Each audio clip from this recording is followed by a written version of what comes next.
Bonjour à tous, bonne année, Boulavesman Dornol.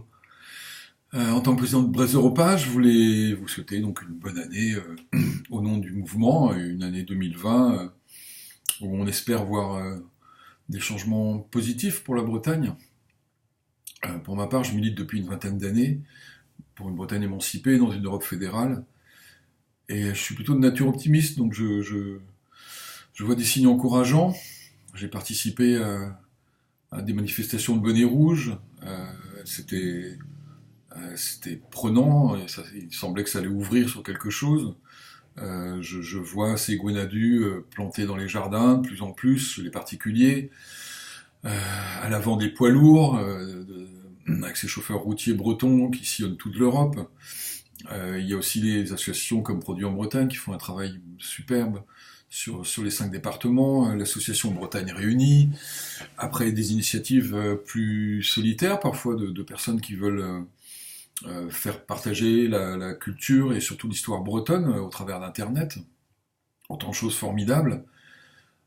Et puis, au final, institutionnellement, d'un point de vue strictement politique, rien ne change.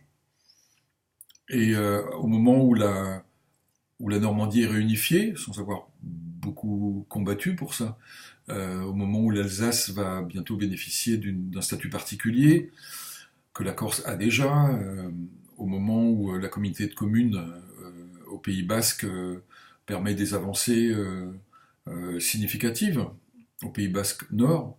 Nous, en parallèle, rien, pas de réunification, 105 000 signatures, pas de référendum, alors que la loi NOTRe le permettait. La Constitution française, article 72, permet d'ores et déjà, depuis 2003, une certaine forme de subsidiarité, c'est-à-dire qu'il pourrait permettre aux collectivités locales de se saisir des problèmes pour lesquels elles se sentent les plus performantes. Mais personne ne demande rien, personne n'obtient rien. Donc tout ça, à la fois ce côté encourageant qui vient de la société civile, et ce côté très fermé que nous propose le monde politique breton, amène à deux conclusions. La première, c'est que ce personnel politique doit être changé le plus vite possible, ou alors doit infléchir fortement pour rentrer en phase avec la société bretonne. Et société bretonne qui s'exprime dans des sondages, on l'a vu récemment.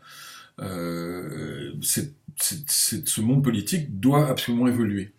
En parallèle, on remarquera qu'un mouvement politique régionaliste avait décidé depuis une trentaine d'années de collaborer de près avec le PS, Parti socialiste euh, vraiment jacobin, s'il en est. Et ça n'a pas donné grand-chose non plus, quelques avancées d'un point de vue linguistique, c'est pas négligeable, culturel parfois, mais c'est pas suffisant. La langue bretonne se meurt et la Bretagne pourrait disparaître à terme s'il ne se passe rien. Donc à partir de maintenant, je crois qu'il va falloir être beaucoup plus ferme et annoncer les choses, mettre les points sur les i très clairement. Pour exemple, sur la campagne que nous menons à Rennes, en termes de fiscalité, on explique bien aux gens, parce que maintenant les chiffres sont beaucoup plus faciles à obtenir sur le site de la Cour des comptes, sur le site de l'Assemblée nationale, que l'Île-de-France procède à un véritable racket sur les régions françaises. On le voit sur les chiffres qu'on peut obtenir donc sur le site de l'Assemblée nationale. 84% du budget de la culture dépensé en Île-de-France, le budget de l'État dépensé en Île-de-France, 84%, pour 1% en Bretagne. Normalement, aucune femme ou aucun homme politique en Bretagne ne devrait supporter un tel affront, une telle injustice. Ils s'en accommodent. On peut aller sur d'autres terrains. La RATP est financée en partie par l'État français.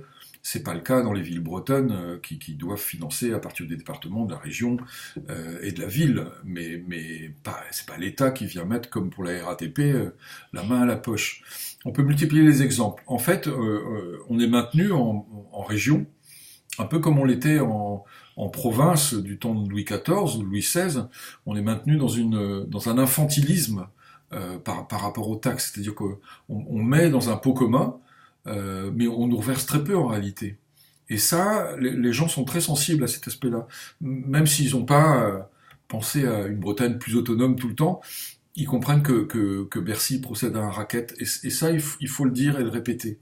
Au-delà de ça, Si un jour nos formations obtenaient plus de voix, et que des partis ayant leur siège à Paris voulaient commercer avec nous, faire de la politique avec nous, il faudrait extrêmement ferme, ne rien lâcher.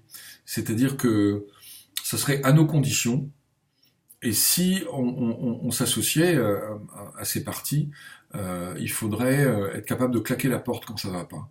Et il faudrait être capable de claquer la porte avec pertes et fracas, et de plus avaler des couleuvres comme d'autres l'ont fait jusque-là, parce que on se retrouve sur des idées de gauche, des idéaux de gauche, ou de démocratie chrétienne, ou je ne sais quoi. Non, la Bretagne d'abord.